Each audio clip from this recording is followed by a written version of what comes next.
O Lobo da Estepe, de Hermann Hesse. Introdução, do editor.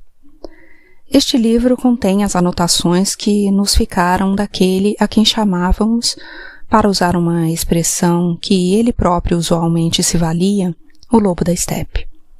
Seria ocioso indagar se este manuscrito necessita ou não de um prefácio. Seja como for, de minha parte julgo imperioso acrescentar às do Lobo da Estepe algumas páginas em que procurarei plasmar as recordações que me ficaram de sua pessoa. Bem pouco é o que sei a respeito, sendo-me particularmente desconhecidos o seu passado e a sua origem. Conservo, entretanto, de sua personalidade uma forte impressão e, cumpre-me declará-lo, bastante simpática, apesar de tudo. O Lobo da Estepe era um homem de cerca de 50 anos, que, certa vez, faz alguns anos, apareceu em casa de minha tia à procura de um quarto mobiliado para alugar. Interessou-se por um compartimento no andar superior, bem como por um dormitório contíguo ao mesmo. Voltou dias depois, trazendo consigo 2 malas e uma grande caixa com livros, e morou conosco cerca de 9 ou 10 meses. Vivia muito sossegado e para si.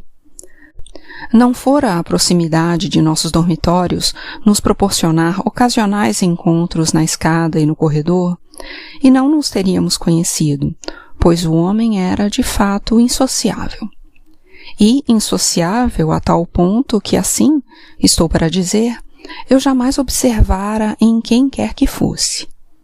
Era realmente um lobo da estepe, conforme ele próprio, às vezes, costumava chamar-se, um estranho, selvagem e, ao mesmo tempo, tímido, muito tímido mesmo, pertencente a um mundo bem diverso do meu. Se bem que antes, graças aos nossos frequentes encontros, já eu lobrigasse algum conhecimento sobre sua maneira de ser. Foi só após inferi-lo dos escritos aqui deixados que vinha saber do profundo isolamento em que ele mergulhara, seguindo uma tendência natural e fatalística, que o levava a considerar conscientemente tal isolamento como uma imposição de seu destino. Creio mesmo que o retrato que dele formei, em função de seus escritos, seja, na essência, bem semelhante àquele outro, embora mais difuso e sem precisão de detalhes, que me ficou de nosso trato pessoal. Por casualidade, eu me encontrava presente no momento em que o Lobo da Estepe entrou pela primeira vez em casa de minha tia, e com esta contratou o aluguel do apartamento. Chegou exatamente à hora do almoço. Os pratos ainda estavam sobre a mesa, e eu dispunha de algum tempo livre antes de ter que regressar ao escritório. Não posso esquecer a estranha impressão que me causou nesse primeiro encontro. Fez soar a campainha e avançou pela porta de vidro do vestíbulo, em cuja semi-escuridão minha tia foi perguntar-lhe o que desejava. Mas, antes de dar uma resposta ou dizer o nome, ele, o Lobo da Estepe, ergueu a cabeça afilada e de cabelos curtos, olfateou avidamente o ar, exclamando, que cheiro bom aqui! Riu em seguida, e minha tia riu-se também. Mas eu achei cômica aquela forma de apresentação, sentindo-me algo indisposto contra ele. Vim ver o quarto que a senhora tem para alugar. Foi só quando subimos os 3 pela escada no andar superior que pude observá-lo com atenção. Não era muito alto, mas tinha o andar e a postura de cabeça das pessoas espigadas. Vestia um sobretudo de inverno, de talhe moderno e cômodo, e no demais estava decentemente vestido, embora com um certo desalinho. O rosto bem barbeado e os cabelos curtos, onde se viam aqui e ali manchas grisalhas. A princípio, não me agradou nada o seu modo de andar. tinha algo de pesado e inseguro, que não se harmonizava com o perfil agudo e enérgico, nem com o tom e a índole de sua conversação. Somente mais tarde é que eu soube estar enfermo e que o caminhar lhe resultava incômodo. Com um sorriso muito pessoal, que naquela ocasião também me pareceu desagradável, examinou a escada, as paredes, as janelas e os altos e velhos armários dos vãos. Tudo ali parecia agradar-lhe e, ao mesmo tempo, dava a impressão de achar tudo ridículo. De um modo geral, deu-nos a ideia de alguém assim que tivesse chegado de um mundo estranho, talvez de países de além-mar, e encontrasse aqui tudo perfeitamente agradável, mas, ao mesmo tempo, um tanto cômico. Era, não se pode negar, cortês e até mesmo amável. Aceitou logo, e sem objeções, a casa, o quarto, o preço do aluguel e do café da manhã. Mas mesmo assim, havia pelo menos, me pareceu, em torno daquele homem, uma atmosfera estranha de hostilidade e desagrado. Alugou a saleta e também o dormitório. Procurou ficar a par de tudo o que dizia respeito ao aquecimento, água, serviços e os hábitos da casa. Ouviu tudo atentamente e com muita amabilidade, mostrando-se de acordo com tudo. Em seguida, ofereceu também um pagamento antecipado sobre o aluguel, embora me parecesse não estar de acordo com absolutamente nada daquilo. Parecia estar achando-se ridículo em suas atitudes e querer levar tudo na brincadeira.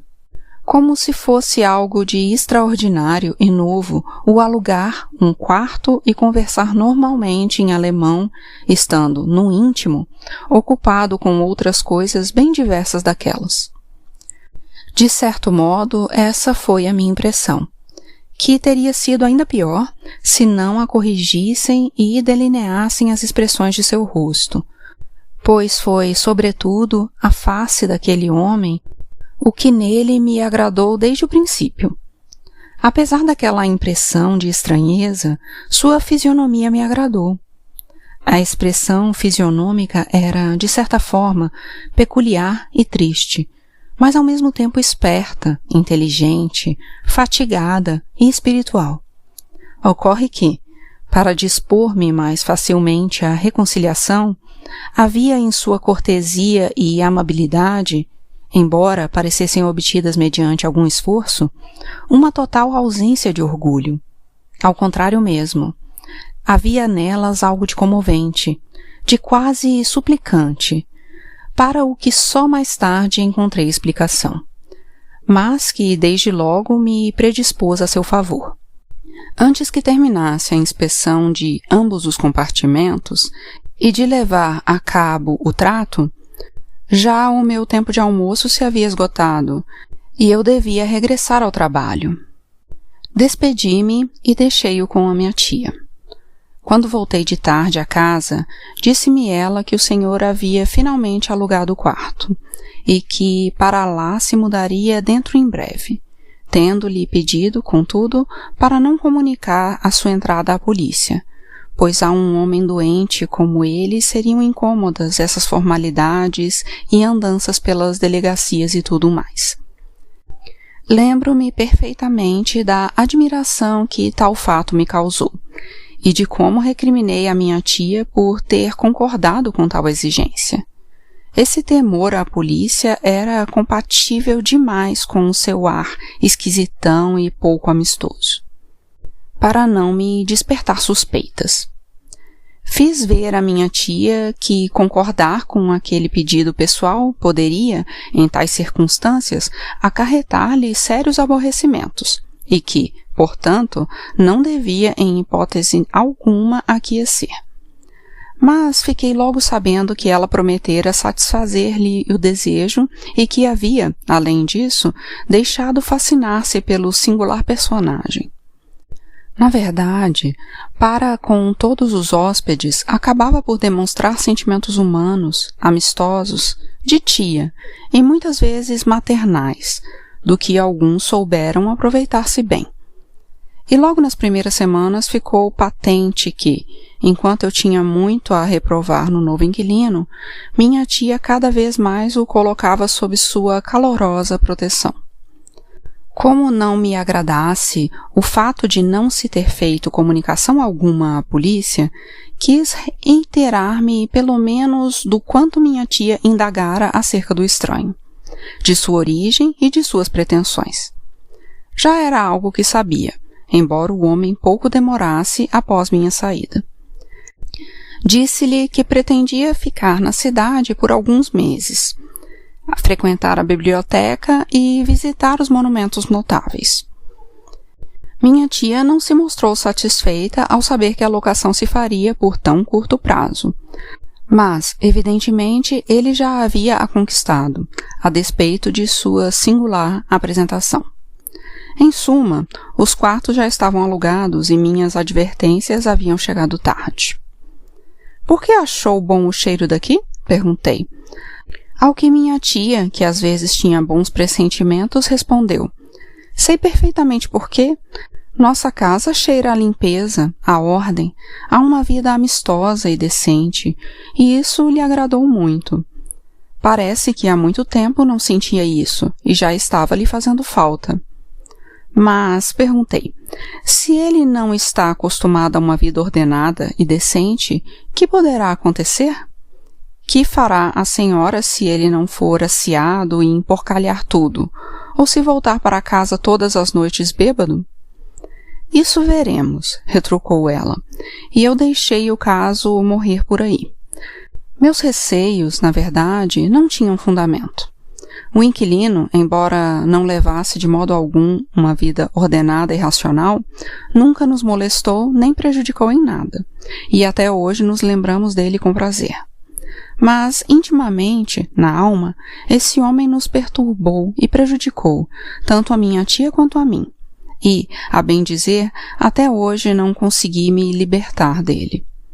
Às vezes ainda sonho com ele, e sinto-me profundamente perturbado e inquieto por sua causa, e pela simples existência de um ser assim, embora tenha vindo a sentir por ele um verdadeiro afeto. 2 dias depois, um carregador chegou trazendo as bagagens do estranho, que se chamava Harry Hayler. Uma bela maleta de couro causou-me ótima impressão, e a outra mala grande, de cabina, deixava entrever longas viagens, pois estava tapada de etiquetas coloridas de hotéis e agências de viagens de vários países, inclusive de ultramar.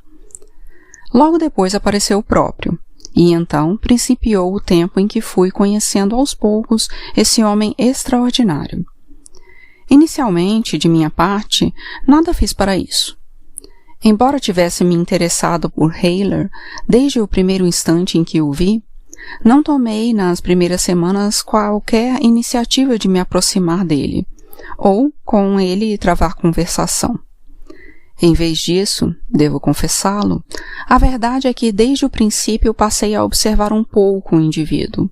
Até mesmo, durante sua ausência, penetrei em seu quarto e, por natural curiosidade, me dediquei a espionar.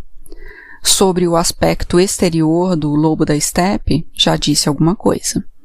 Desde o primeiro momento dava a impressão de ser um homem importante e bem dotado. Sua fisionomia era toda espiritual, e o jogo extraordinariamente delicado de suas expressões faciais denotava uma vida anímica interessante, bastante intensa, delicada e sensível. Quando se falava com ele, e, o que era habitual, ele se deixava ir além dos limites do convencional, e dizia coisas pessoais e singulares. Então, a palestra passava imediatamente a subordinar-se a ele, de vez que havia pensado mais do que os outros homens e tinha nas questões espirituais aquela quase fria objetividade, aquela segurança de pensar e de saber que só possuem os homens verdadeiramente espirituais, que carecem de toda ambição, que nunca desejam brilhar nem persuadir aos demais, nem arvorar-se em donos da verdade. Lembro-me, já nos últimos tempos de sua estada conosco, de um conceito dessa natureza, que nem chegou a ser mesmo um conceito, mas antes unicamente um olhar. Foi quando um célebre historiador e crítico de arte, de renome europeu, anunciou uma conferência na universidade local, e logrei persuadir o lobo da estepe a que fosse assisti-la, embora não me demonstrasse nenhum prazer em ir. Fomos juntos e nos sentamos um ao lado do outro no salão do auditório. Quando o orador subiu à tribuna e começou a elocução, decepcionou, pela maneira presumida e frívola de seu aspecto, a muitos de seus ouvintes, que o haviam imaginado algo assim como um profeta. E quando então começou a falar e, à guisa de introdução, endereçou aos ouvintes palavras lisonjeiras, agradecendo-lhes por haverem comparecido em tão grande número.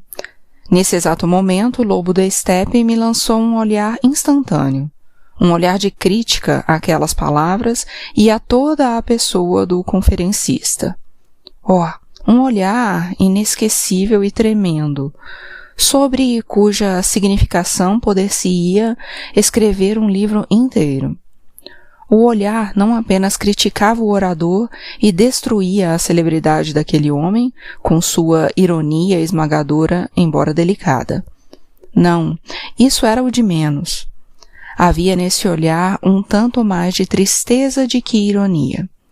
Era, na verdade, um olhar profundo e desesperadamente triste, com o qual traduzia um desespero calado, de certo modo irremediável e definitivo, que já se transformara em hábito e forma. Não só transverberava com sua desesperada claridade a pessoa do vaidoso orador, ironizava e punha em evidência a situação do momento, a experiência e a disposição do público e o título um tanto pretensioso da anunciada conferência.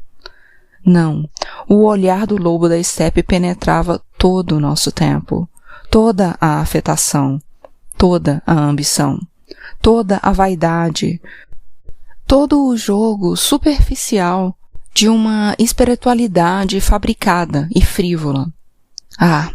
Lamentavelmente o olhar ia mais fundo ainda, e além das simples imperfeições e desesperanças de nosso tempo, de nossa espiritualidade, de nossa cultura.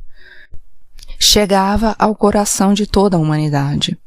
Expressava num único segundo toda a dúvida de um pensador, talvez a de um conhecedor da dignidade e, sobretudo, do sentido da vida humana.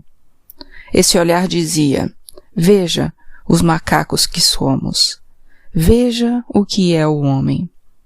E toda a celebridade, toda a inteligência, toda a conquista do espírito, todo o afã para alcançar a sublimidade, a grandeza e o duradouro do humano se esboroava de repente e não passava de frívolas momices.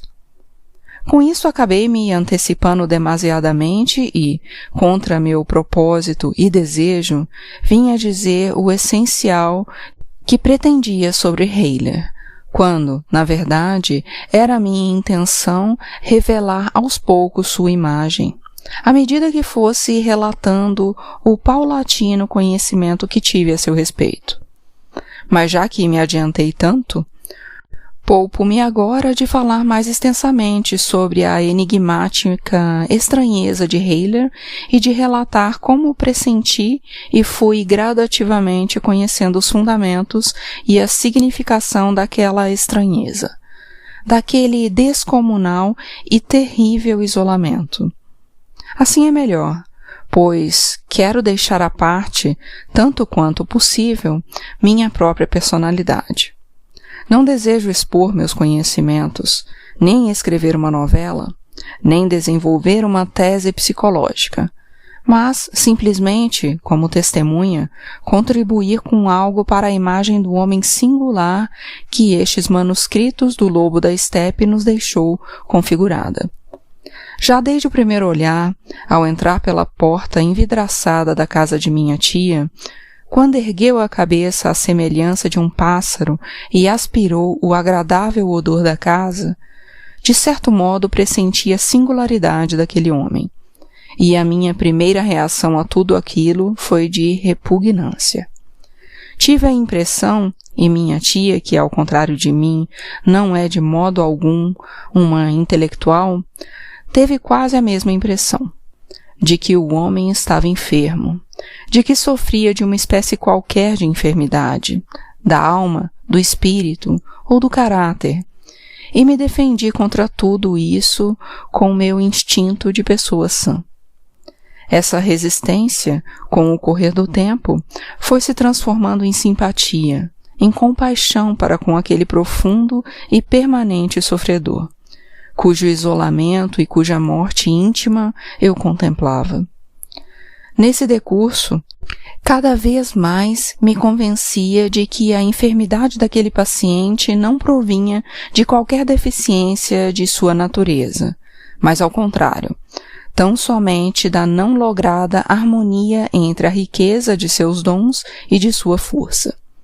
Convenci-me de que Heiler era um gênio do sofrimento, que ele, no sentido de várias acepções de Nietzsche, havia forjado dentro de si uma capacidade de sofrimento genial, ilimitada e terrível. Também me apercebi de que a base de seu pessimismo não era o desprezo do mundo, mas antes o desprezo de si mesmo. Pois, podendo falar sem indulgência e impiedosamente das instituições e das pessoas, nunca se excluía a si próprio. Era sempre o primeiro a quem dirigia suas setas, o primeiro a quem odiava e desprezava. Devo acrescentar aqui uma observação psicológica. Embora saiba muito pouco sobre a vida do lobo da estepe, tenho bons motivos para acreditar que foi educado por pais e professores bondosos, porém severos e muito devotos, desses que fundamentam toda a educação no quebrantamento da vontade. Tal destruição da personalidade e quebra do desejo não foram conseguidas com aquele aluno, de cuja prova saiu mais insensível e duro, orgulhoso e espiritual. Em vez de destruir sua personalidade, conseguiu aprender somente a odiar a si mesmo. Contra si próprio, contra esse objeto nobre e inocente, dirigiu a vida inteira toda a genialidade de sua fantasia, toda a força de seu poderoso pensamento. Foi precisamente através do Cristo e dos mártires que aprendeu a lançar contra si próprio, antes de mais nada, cada severidade, cada censura, cada maldade, cada ódio de que era capaz. No que respeitava aos outros, ao mundo em redor, sempre estava fazendo os esforços mais heróicos e sérios para amá-los, para ser justo com eles, para não fazê-los sofrer, pois amarás ao próximo. Estava tão entranhado em sua alma como o odiar-se a si mesmo.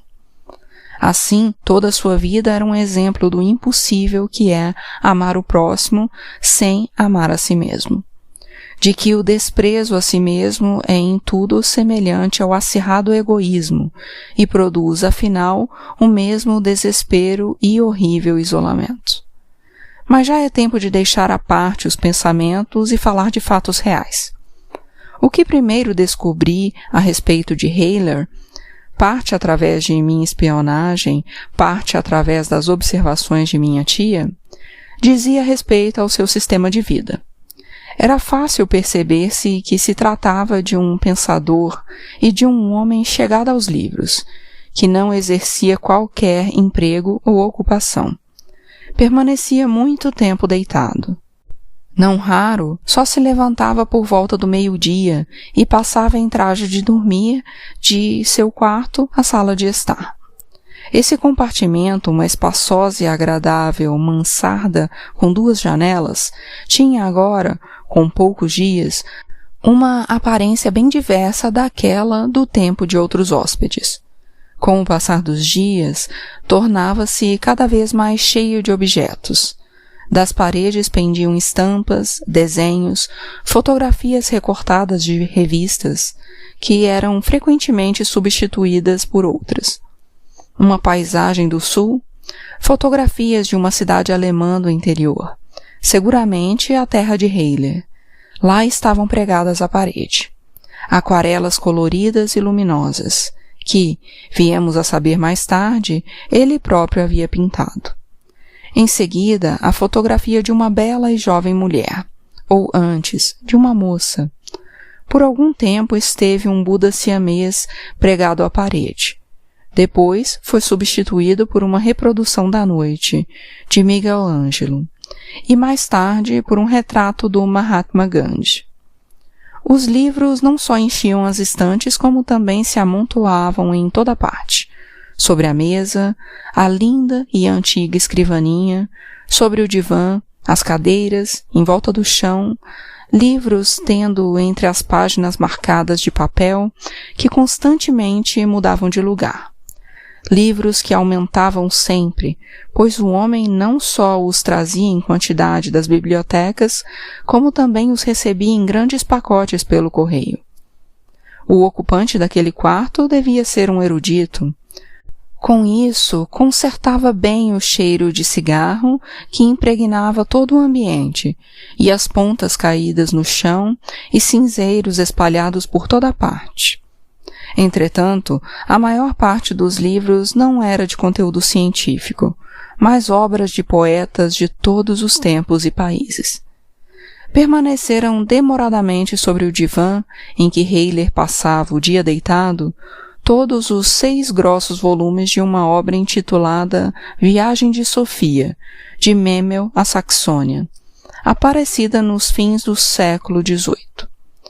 Uma edição das obras completas de Goethe e outras das de Jean Paul pareciam bastante manuseadas, bem como as de Novalis, Lessing, Jacobi e Lichtenberg. Alguns volumes de Dostoiévski achavam-se cheios de papeletas anotadas. Sobre a grande mesa, entre os muitos livros e revistas, havia frequentemente um vaso de flores. E sempre andava também por ali uma caixa de aquarelas cobertas de pó, ao lado do cinzeiro e, para não deixar sem menção, por toda a parte, garrafas de bebida. Uma delas, recoberta de palha, estava frequentemente cheia com vinho tinto italiano, que ele adquiria numa taberna das vizinhanças.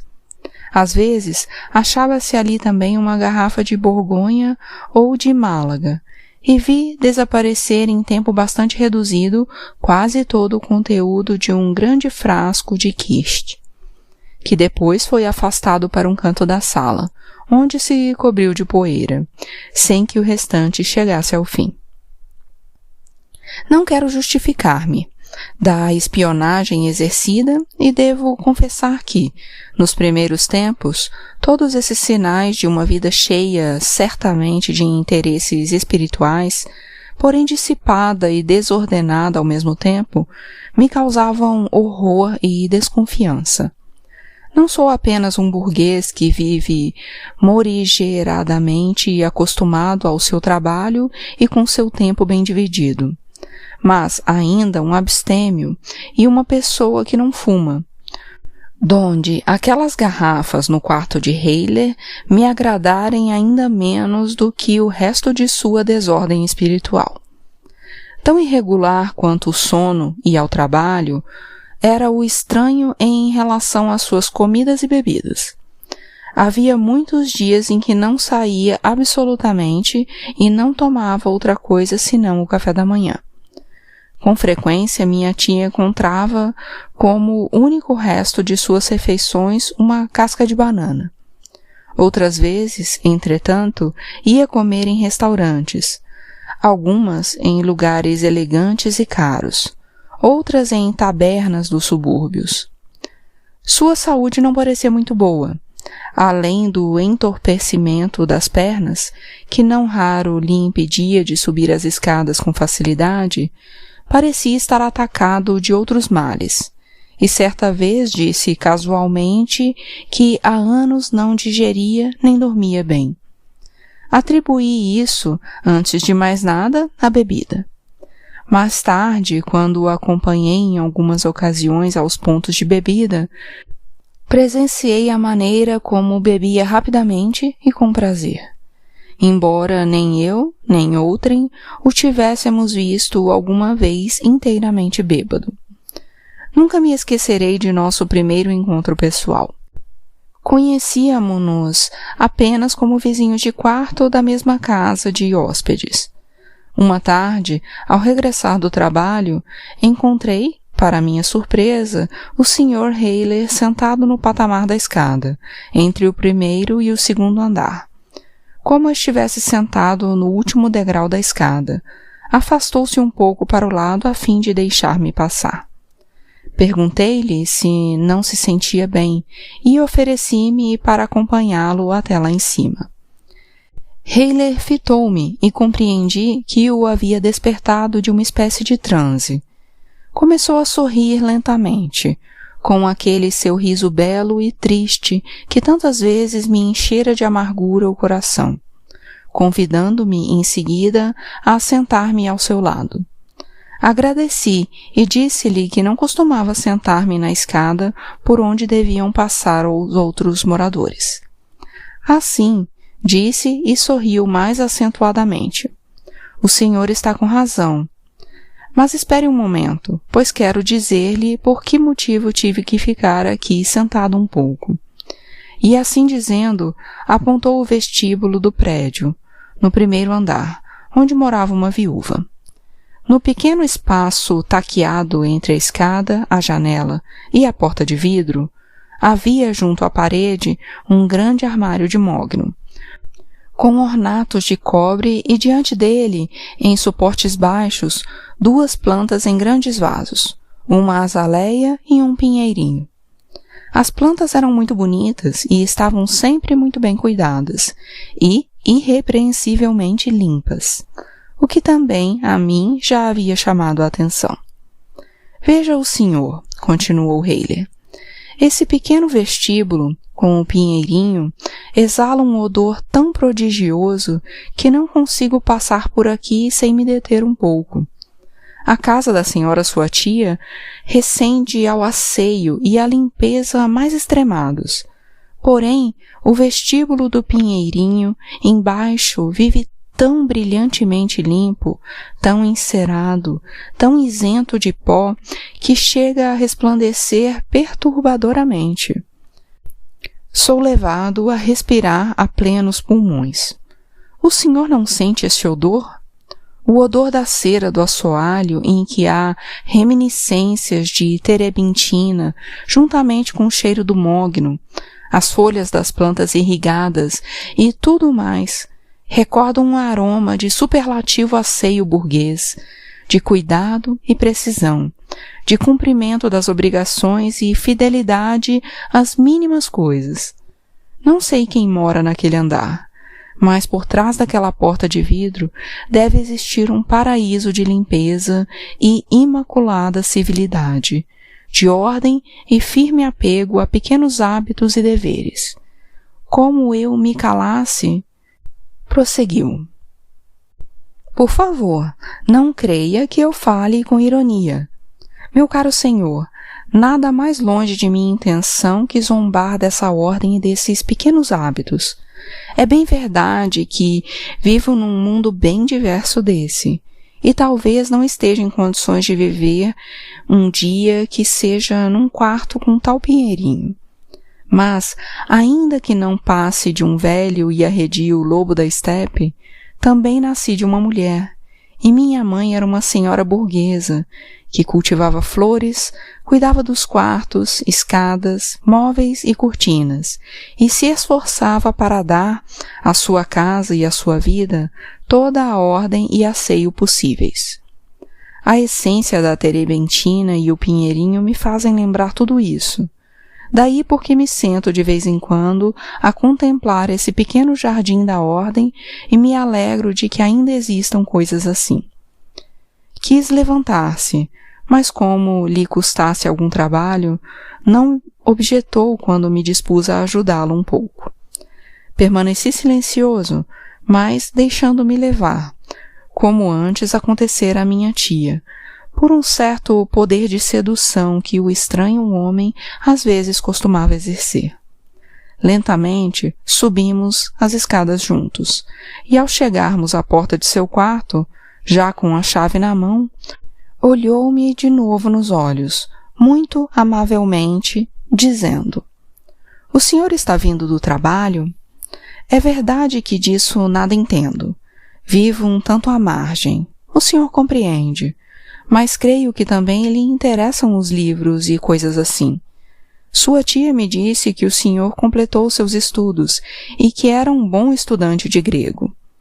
Essa manhã encontrei uma frase de Novalis. Permite-me que lhe a mostre? O senhor também há de gostar de vê-la." Fez-me entrar no quarto, que recendia forte cheiro de fumo. Tirou um livro de uma pilha deles, folheou-o à procura. "Esta aqui também é boa, muito boa", disse. "Veja só essa frase. O homem devia orgulhar-se da dor. Toda dor é uma manifestação de nossa elevada estirpe." Magnífico!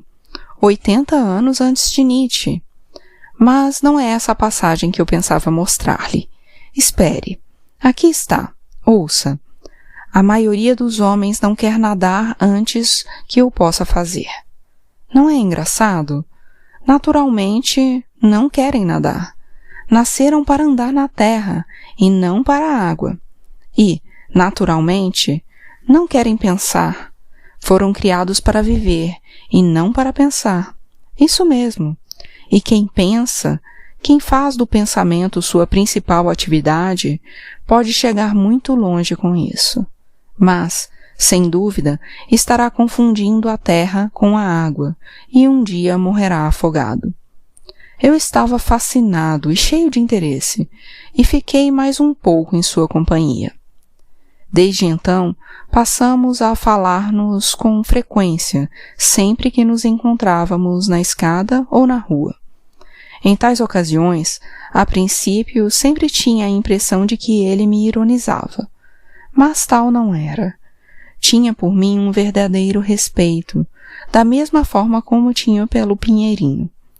Estava tão convicto e consciente de seu isolamento, de seu andar sobre a água, do seu desarraigamento, que era capaz de entusiasmar-se realmente e sem o menor sarcasmo ao contemplar qualquer ato habitual da vida burguesa, como, por exemplo, a pontualidade com que eu ia para o escritório, ou uma expressão que ouvia por acaso de algum mensageiro ou de um condutor de bonde. A princípio, isso me pareceu ridículo e exagerado. A afetação de um senhor ocioso, um sentimentalismo teatral. Mas, cada vez mais pude ver que, na realidade, nosso pequeno mundo burguês era querido e admirado lá da distância de seu espaço vazio, da sua estranheza e da sua condição de lobo, como algo distante e inatingível para ele, como o lar e a paz, aos quais nenhum caminho o poderia levar. Tirava o chapéu com todo o respeito diante de nossa empregada, uma excelente mulher, e quando minha tia alguma vez mantinha conversação com ele, ou chamava sua atenção para a necessidade de qualquer reparo em sua roupa, algum botão que lhe caía do casaco, ele a ouvia com atenciosa consideração e interesse, como se fizesse um esforço inaudito e desesperado para penetrar por uma fresta qualquer nesse nosso pequeno mundo pacífico e ter ali sua morada, ainda que fosse por um momento apenas. Já naquela primeira conversa sobre o Pinheirinho, chamou-se a si próprio de lobo da estepe, e isso também me causou estranheza e perturbou um pouco. Que expressão aquela! Mas acabei por admiti-la não só por hábito, como porque, em meu pensamento, só chamava o homem por aquele apelido de o lobo da estepe, e até hoje não saberia dar-lhe nenhum outro nome mais apropriado do que este. Um lobo da estepe, perdido em meio a gente, na cidade e na vida do rebanho. Nenhum outro epíteto poderia definir com mais exatidão aquele ser, seu tímido isolamento, sua natureza selvagem, sua inquietude, seu doloroso anseio por um lar, sua falta absoluta de um lar. Certa vez pude observá-lo durante toda uma noite, num concerto sinfônico, onde, para minha surpresa, vi-o sentar num lugar próximo ao meu, sem que desse pela minha presença. Em primeiro lugar, executaram uma magnífica e bela composição de Handel, mas o lobo da estepe estava sentado, mergulhado em si mesmo, sem ligação alguma com a música nem com as coisas que o cercavam. Distanciado, solitário e estranho, com um olhar frio, porém cheio de preocupação, permanecia de olhos baixos. Logo veio outra peça, uma pequena sinfonia de Friedman Bach, e me surpreendi ao ver como logo aos primeiros compassos o meu estranho companheiro começou a sorrir e a entregar-se do fundo de si mesmo, parecendo, durante mais de 10 minutos, tão felizmente extasiado e perdido em um sonho agradável que passei a prestar mais atenção a ele do que à música. Quando a peça estava terminando, despertou do êxtase.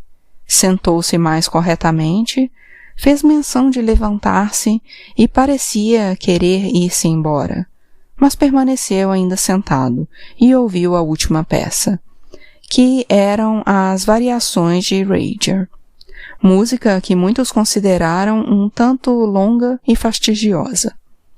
E também o lobo da estepe, que a princípio ouvia atentamente de bom grado, logo distraiu-se, meteu as mãos nos bolsos e mergulhou de novo em si mesmo. Mas dessa vez não parecia feliz e sonhador, mas triste e insatisfeito. O semblante voltou a ser distante, pálido e apagado. Parecia velho, enfermo e descontente. Depois do concerto, voltei a encontrá-lo na rua e caminhei atrás dele. Escondido em seu casacão, caminhava como cansado e sem vontade em direção à nossa casa. Mas deteve-se antes numa pequena e velha hospedaria. Consultou indeciso o relógio e acabou por entrar. Cedi a um capricho momentâneo e entrei também. Sentara-se a uma mesa modestíssima, e a hospedeira e as moças que serviam cumprimentaram-no como a um dos clientes habituais, no que eu o cumprimentei também e me sentei ao seu lado. Lá ficamos 1 hora, enquanto bebia alguns copos de água mineral e ele emborcou meio litro de vinho tinto e logo mais outro quarto de litro. Disse-me que havia estado no concerto, mas ele não fez caso. Leu o rótulo da garrafa de minha água mineral e perguntou-me se não queria beber vinho, insistindo no convite. Quando soube que eu não bebia qualquer espécie de vinho, voltou a olhar-me com aquela sua expressão de abandono e disse: "Sim, o senhor tem razão. Eu também fui abstêmio durante muitos anos, e também jejuei por muito tempo. Mas agora estou de novo sob o signo do Aquário, um signo escuro e úmido. E quando eu, pilheriando, tomei a alusão ao pé da letra e fiz-me notar como me parecia inverossímil que precisamente ele acreditasse em astrologia, aí então voltou a empregar seu tom cortês que tanto me desagradava, dizendo: "O senhor está certo. Lamentavelmente, também nessa ciência eu não creio." Levantei-me e despedi-me. Ele voltou para casa tarde da noite. Mas seu passo era o de hábito e, como sempre, não se deitou logo em seguida. como seu vizinho de quarto, era-me fácil ouvi-lo, ficando seguramente por 1 hora com a luz acesa. Também nunca me esqueci de uma outra noite. Eu estava sozinho em casa, minha tia havia saído e chamaram à porta. Quando abri, apareceu no umbral uma senhora jovem e bonita, e ao perguntar-me pelo Sr. Hayler, logo a reconheci. Era a da fotografia que estava em seu quarto. Indiquei-lhe a porta e retirei-me. Ela permaneceu lá em cima um pouco, mas logo depois ouvi os dois descerem as escadas e saírem, animados e alegres, entretendo uma conversação jocosa. Eu estava muito admirado de que o taciturno tivesse uma amante tão jovem, tão elegante e bela, e todas as minhas suposições sobre ele e sua vida voltaram a cobrir-se de dúvidas. Entretanto, cerca de 1 hora mais tarde, voltou de novo para casa, sozinho, com seu caminhar pesado e triste. Subiu dolorosamente a escada e ficou andando horas e horas em seu quarto, com um passo leve e furtivo, exatamente como um lobo em sua jaula. Durante toda a noite, até quase de manhã, havia luz em seu quarto. Nada sei sobre essas relações e desejo acrescentar apenas que voltei a vê-lo ainda uma vez mais com aquela mulher, numa rua da cidade. Iam de braço e ele parecia feliz, e surpreendi-me de ver o quanto de graça e até mesmo de infantilidade podia ocasionalmente expressar seu semblante, de hábito preocupado e solitário. Compreendi a mulher e compreendi também o interesse que minha tia demonstrava por esse homem. Mas também, naquele dia, regressou à noite, triste e de maneira lastimosa. Encontrei-o à porta da casa, trazendo embaixo do sobretudo uma garrafa de vinho, e com ela passou até além da meia-noite sentado em seu turúgio. Causou-me pena. Que vida desconsolada, perdida e inútil que levava. Bem, já falamos bastante. Não são necessários mais informes nem descrições para demonstrar que o lobo da estepe levava uma vida de suicida. Contudo, não creio que ele tenha dado fim à vida, mesmo depois que, inesperadamente e sem se despedir, mas após pagar o que devia, abandonou nossa cidade e desapareceu.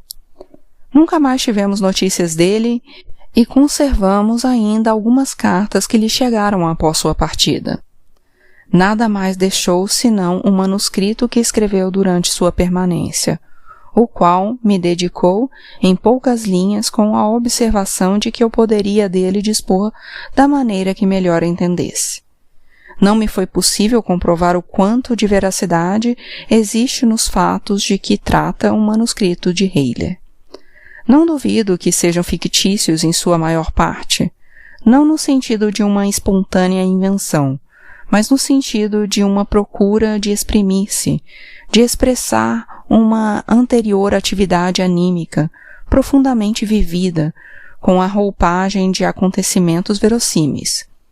Os acontecimentos, em parte fantásticos, da ficção de Hayler situam-se provavelmente nos últimos tempos de sua permanência conosco, e não duvido de que haja neles uma boa dose de fatos reais exteriores.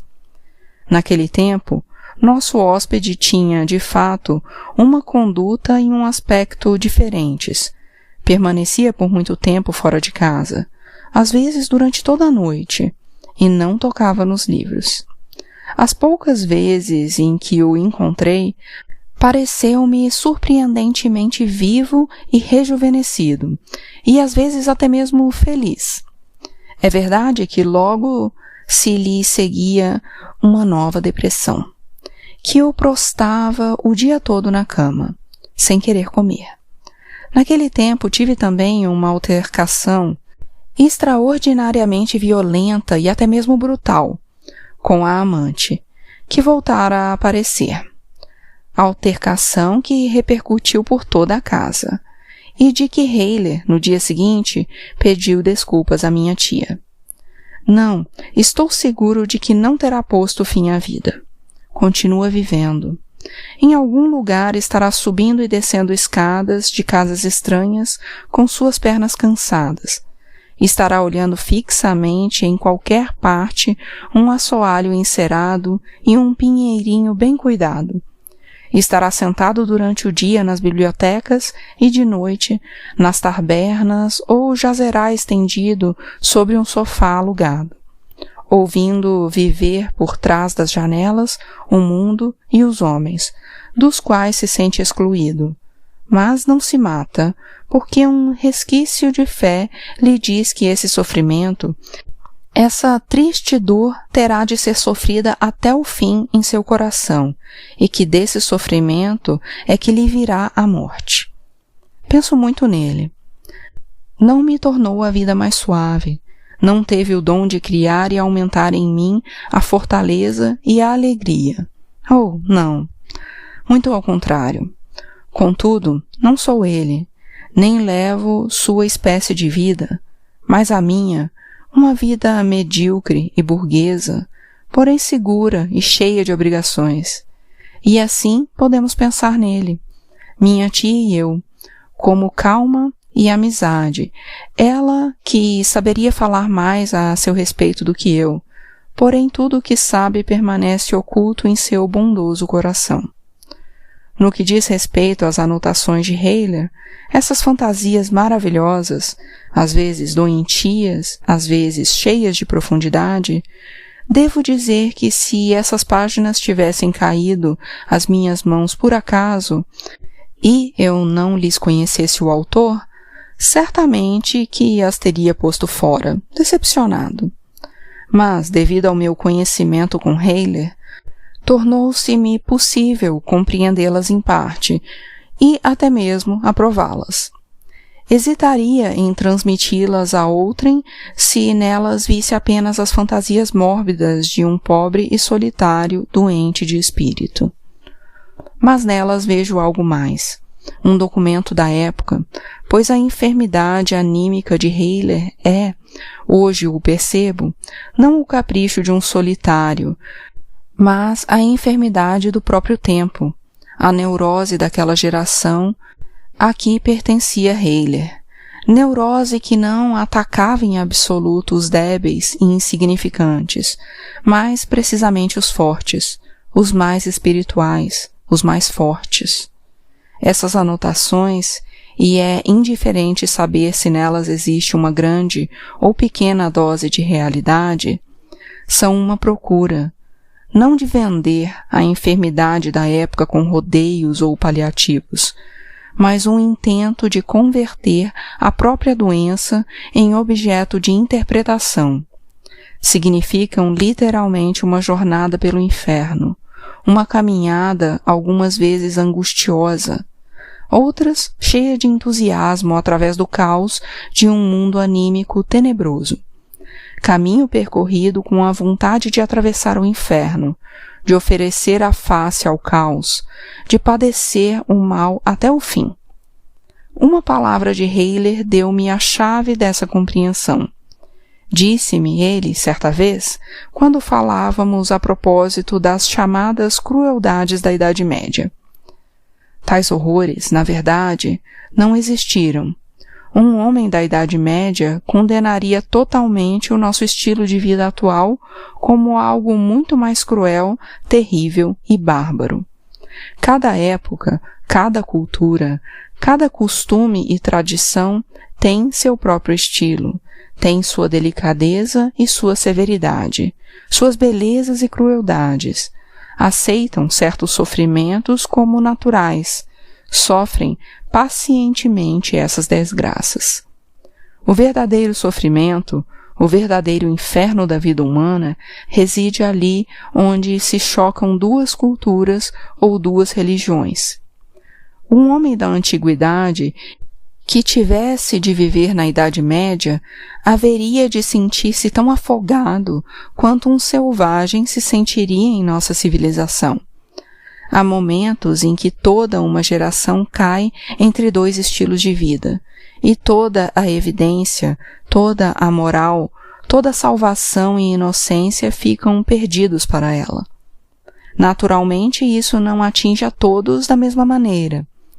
Uma natureza como a de Nietzsche deve de sofrer a miséria da época atual há mais de uma geração antes da nossa. Tudo quanto deve se suportar sozinho e incompreendido. É o mesmo de que hoje padecem milhares de seres humanos. Lendo as notas de Heiler, meditei muitas vezes nessas palavras. Heiler pertence àqueles que se comprimem entre duas épocas, que vivem à margem de toda a segurança e inocência, aqueles cujo destino é sofrer toda a incerteza do destino humano, agravada como um tormento e um inferno pessoais. Nisto, segundo me parece, consiste o sentido que possam ter para nós suas anotações, e por isso me decidi a publicá-las. Quanto ao mais, não quero nem defendê-las, nem tampouco condená-las. Que o leitor o faça segundo sua própria consciência.